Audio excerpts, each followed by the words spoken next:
Yo, what's up? Chris TV, welcome back to my channel again, guys. Today is Wednesday, guys, hapon na.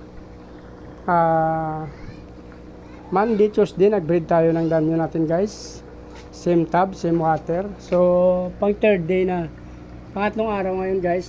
Magbe-breed ulit tayo ng aking danyo. Ibang male na to, guys. Galing sa terrace to. Dalawang male na neon green. Gagamitin kong female ngayon. Ano, guys, yung yellow na tinadan nyo yan. Maganda yung ating mga male na ginagamit kasi laging long fin kasi itong ating neon green. So napakaganda nila, guys. So adult na sila. Yung ating female hindi siya long fin pero adult na rin yan. So try natin ulit dito. I-acclimate ko ito ng mga 20 minutes. Yan. Dito. Past 4 PM na, guys. Napakain ko na rin sila kanina pa. Lumabas lang ako saglit at may tiningnan. Limit natin ng 20 minutes to 30 minutes. Kasi ibang temperature dun sa taas sa aking terrace. Init. Tsaka yung pala, guys, yung aking mga male na ginamit. Mga nakaraan, 4 sila. Ito. Balak ko na silang ibalik. Ayan o.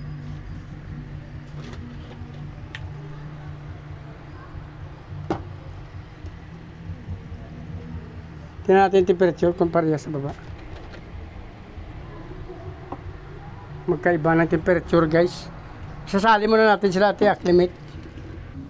Ito pala actually kasi maganda na sana dito. May plants naman. Pero ang problema natin kasi, guys, dito mayroon kasi diyang air pump. So mas maganda sila nandyan. So pero magkaiba sila ng so i-acclimate muna natin. Ang problema pa natin acclimate para masikip sila. Babalik na natin sila dyan, guys. Malamig kasi dito tubig sa baba, guys. So, baka hindi niya kayanin.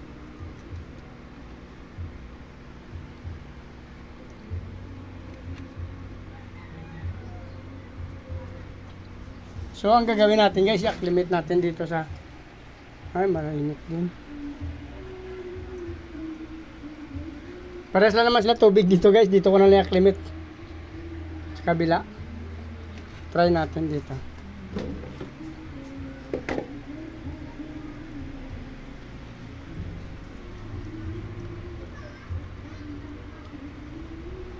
So pasayas lang nilang nilagay temperature doon. Mas mainit kasi itong sa taas. So dito natin acclimate na lang. Pero diyan natin nililipat kasi hindi magkasya yung lagayan natin. Same lang naman ang temperature ito. Tsaka ito. Yan. Lipat na natin mamaya diyan, guys. Diyan na lang muna. Yan ang ginawa ko kasi, guys, bakit nagtataka kayo. Dito talaga natin siya ilalagay kasi fry yan. Fry yung nakalagay dito, mga fry.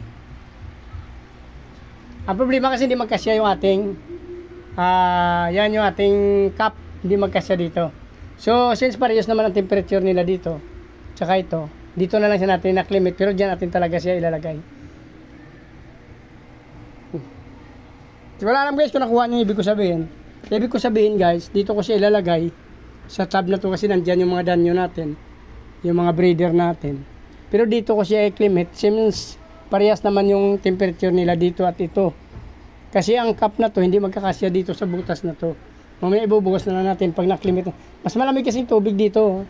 Parehas lang naman sila dito sa kabila. Kaysa doon sa pinagtanggalan natin dito. Mas mainit kasi ito, guys, na sinaga ng araw. Yan, mas maligam-gam ito. Yun naman, malamig. Parehas dito. So kaya natin na-acclimate dyan para ililipat dito mamaya. Ay, ito ilagay natin ulit muna dito. Wala pa tayong plano dyan. Pag-isipan natin ito ilalagay natin dyan, guys. Yan, dyan na lang yan, guys. Sa mga fry, pero dito natin ilalagay. Parehas na naman temperature nila. Dyan na lang natin siya i-acclimate. So kung natapos nyo at nagustuhan ang video na to, please like, follow, subscribe, guys, sa aking YouTube channel. Sama nyo na rin notification bell, guys, para updated kayo sa mga ina-upload natin na video araw-araw. Maraming salamat sa patuloy support at panonood ng mga video, guys. Paki-follow nyo na rin aking Facebook page, Chris Molino, guys. Maraming salamat at mabuhay kayo hanggang gusto nyo. Magandang hapon. Bye-bye.